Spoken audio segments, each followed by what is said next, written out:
সুনীল গগৈ ঢকুৱাখানাৰ হত্যাকাণ্ডৰ এক নতুন মোড়।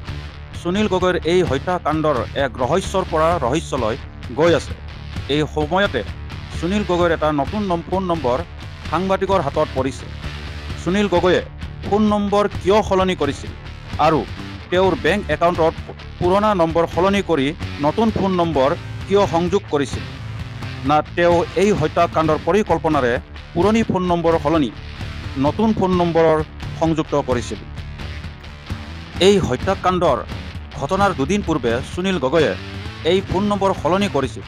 30 আৰু 31 মে'ত এটা এয়াৰটেল ফোন নম্বৰেৰে সুনীল গগৈয়ে এজন সতীৰ্থলৈ ফোন কৰিছিল।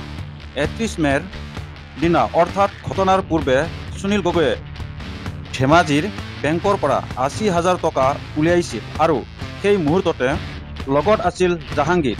অৰ্থাৎ ঘটনাৰ এদিন পূৰ্বলৈকে জাহাংগীৰে সুনীল গগৈৰ লগত আছিল বুলি তথ্য প্ৰকাশ পাইছে।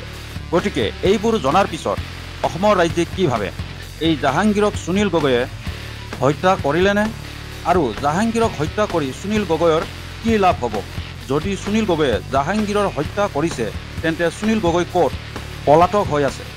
এতিয়া CID তদন্তত সেই ক্লু বিচাৰি উলিয়াব পাৰিবনে? CID তদন্তই এই ঢকুৱাখানাৰ ৰহস্য হত্যাকাণ্ড সমাধান কৰিব পাৰিবনে? এতিয়া সময়েহে ক'ব।